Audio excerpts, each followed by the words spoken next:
Student, इस session में हम फॉर्मेटिंग को करना सीखेंगे। यकीनन आपके जहनों में होगा फॉर्मेटिंग एक्सेल की मदद से अजीब सी बात लगती है। फॉर्मेटिंग आम तौर के ऊपर हम जब कोई टेक्स्ट डॉक्यूमेंट डेवलप करते हैं उसमें हम फॉर्मेटिंग करते हैं।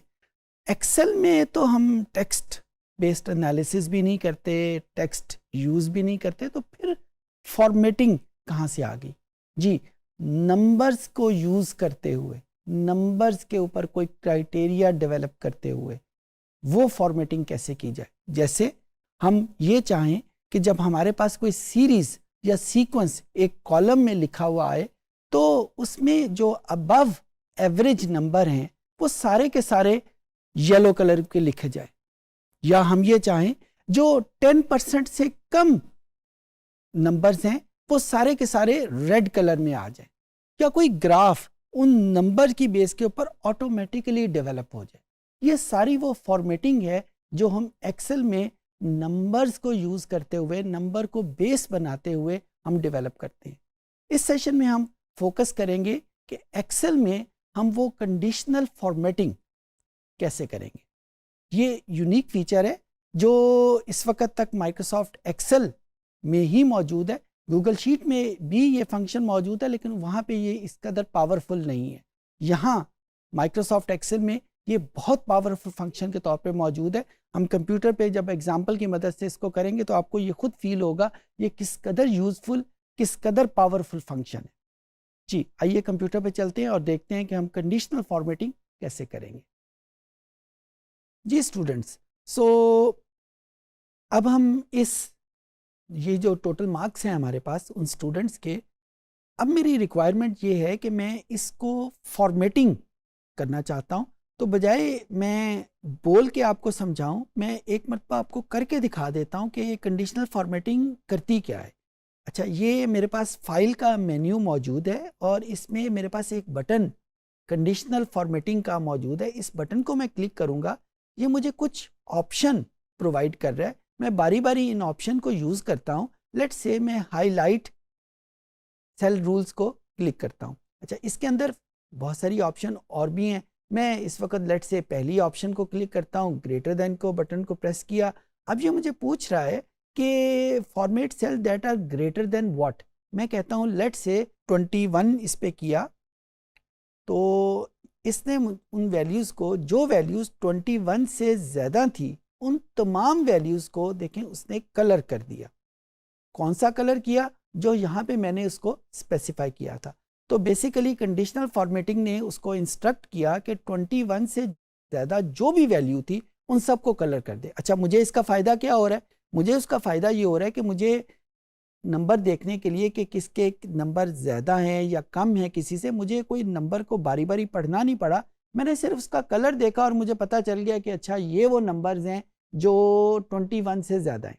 अच्छा, अब मैं करना चाहता हूँ कि ग्रेटर देन की बजाय अगर मैं लेस देन का फंक्शन अप्लाई करना चाहूँ तो मैं उसी तरह इसको शेड करूँगा, और शेड करने के बाद कंडीशनल फॉर्मेटिंग का बटन प्रेस करके हाईलाइट और लेस देन का बटन प्रेस किया। अब ये मुझसे पूछ रहा है कि लेस देन टू व्हाट, तो मैं लेस देन टू 43 कर देता हूँ कि मुझे हर वो नंबर चाहिए जो 43 से कम है, उसको वो चेंज कर देता हूँ। अब आप देखें कि 43 से लेस देन जितने हैं उनको ऑटोमेटिकली उसने शेड कर दिया।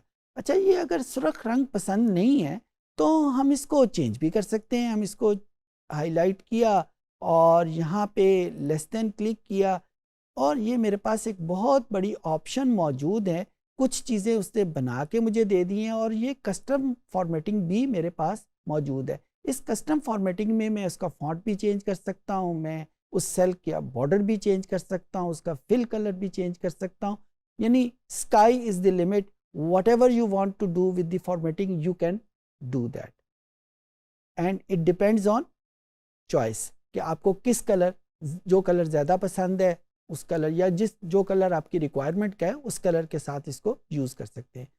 सिमिलरली हम इसको ग्रेटर देन और लेस देन की बजाय हम बिटवीन का भी कर सकते हैं। बिटवीन हमें क्या बताएगा कि किसी दो नंबर्स के दरमियान में जो नंबर्स हैं, किसी दो लिमिट्स के दरमियान में जो नंबर्स हैं उनको वो किसी खास कलर में कन्वर्ट कर दे। फॉर एग्जांपल मैं ये चाहता हूँ कि वो 30 और 43 के दरमियान में जो नंबर्स हैं उनको वो शेड कर दिया।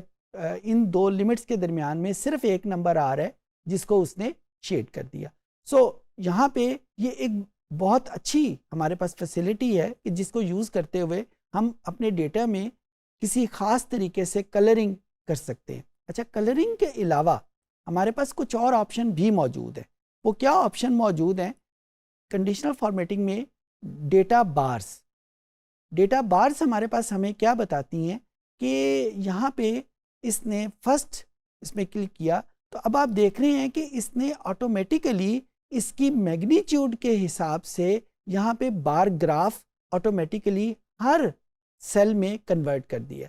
अच्छा, उन बार ग्राफ की जो लेंथ है, उनमें रेक्टेंगल की लेंथ है, that depends on the magnitude of this number. ये नंबर जितना बड़ा होगा इसकी लेंथ उतनी बड़ी होती जाएगी, ये नंबर जितना छोटा होगा वो लेंथ उतनी कम होती जाएगी।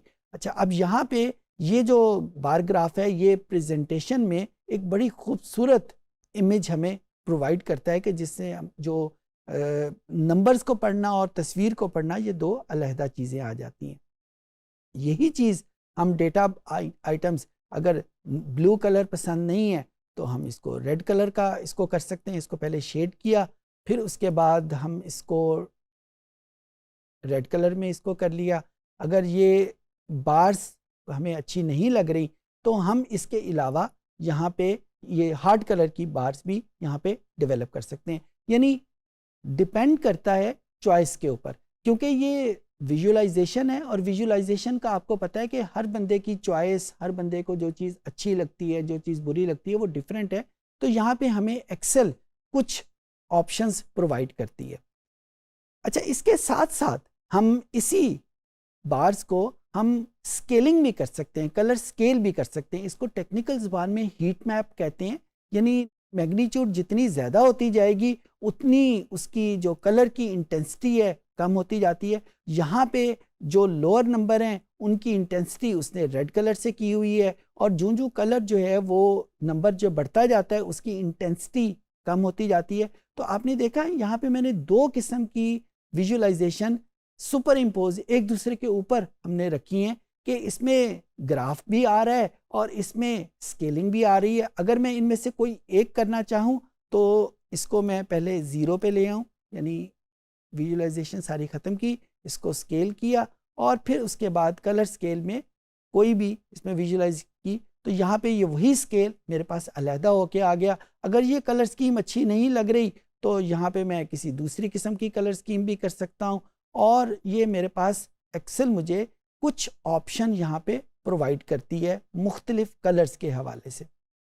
सिमिलरली इन स्कीम के अलावा अगर मैं इन आइकन्स के साथ यूज़ करना चाहूँ, फॉर एग्ज़ाम्पल अगर मैं ये लेस जो एरो का की है इसको यूज़ करना चाहूँ तो ये ऑप्शन भी हमारे पास मौजूद है। So it all depends on your choice, it all depends on your method of presenting your things, कि जब आप प्रेजेंट कर रहे हैं अपने डेटा को, अपनी फाइंडिंग्स को, अपने रिजल्ट को किसी अपने क्लाइंट के आगे, तो किस तरीके से आप अपने रिजल्ट को बेहतर तौर पे प्रेजेंट कर सकते हैं। मिसाल के तौर के ऊपर अगर आपके पास डेटा सेल्स पर्सन का डेटा है जो मुख्तलिफ क्वार्टर्स एक साल में, आमतौर पे जब वो डेटा इकट्ठा होता है तो साल के 4 क्वार्टर्स का डेटा हमारे सामने मौजूद है, तो हम इन आइकन की मदद से, for example in arrow icon की मदद से बड़ी आसानी के साथ बता सकते हैं कि पिछले क्वार्टर की निस्बत इस क्वार्टर में सेल बढ़ी है या सेल कम हुई है। नंबर तो बता ही रहे हैं, लेकिन ये नंबर को देखने के लिए पहले हमें नंबर को पढ़ना पड़ता है, उसको समझना पड़ता है। लेकिन ये जो एरो कीज़ हैं इससे हमें एक सेकंड में पता चल जाता है कि क्या ये वैल्यूज़ बढ़ रही हैं, क्या ये वैल्यूज़ कम हो रही हैं या उसी तरीके से जा रही हैं। सो ये हमारे पास मुख्तलिफ ऑप्शंस मौजूद है। सिमिलरली हम यहाँ पे ये जो कलरिंग हम कर रहे हैं इसके लिए ये हमारे पास जो ऑप्शंस हैं इसमें टॉप एंड बॉटम रूल्स कुछ अलहदा भी हैं कि हम सिर्फ टॉप 10 आइटम्स को अगर आइडेंटिफाई करना चाहते हैं, हम टॉप 10% को आइडेंटिफाई करना चाहते हैं, बॉटम 10 आइटम्स को करना चाहते हैं या 10% को। फॉर एग्जांपल बॉटम 10% को अगर हम करना चाह रहे हैं और इसको ओके का बटन प्रेस किया तो यहाँ पे एक्सेल ने सिर्फ 10% को आइडेंटिफाई किया है, कलर किया है। तो एक्सेल आपके लिए परसेंटेज खुद से कैलकुलेट कर रहा है। परसेंटेज कैलकुलेट करना एक अलग मैथमेटिकल प्रोसेस है, आमतौर पे ज़रा मुश्किल हो जाता है, लेकिन एक्सेल ये काम बैक हैंड खुद ही कर रही है। 10% उसने ऑटोमेटिकली सेलेक्ट किया और उनको शेड कर दिया। सिमिलरली यहाँ पे अगर मैं 10% के अलावा किसी और परसेंटेज को करना चाहूँ तो मैं यहाँ पे इस बटन की मदद से इसको चेंज भी कर सकता हूँ। सो ये हमारे पास ये ऑप्शन मौजूद है कि हम डेटा के किसी एक हिस्से को या दो हिस्सों को अगर हम कोई ख़ास कलर देना चाहें ताकि हमें आइडेंटिफिकेशन में आसानी रहे, तो हम बड़ी आसानी के साथ कंडीशनल फॉर्मेटिंग की मदद से हम इसको आइडेंटिफाई कर सकते हैं। इसकी मिसालें बहुत सारी दी जा सकती हैं। किसी भी क्लास में अगर जो स्टूडेंट्स अनफॉर्चुनेटली फेल हुए हैं तो उनको आइडेंटिफाई कर ले कि 33% से जिसके नीचे नंबर हैं उनको रेड कलर का बता दे।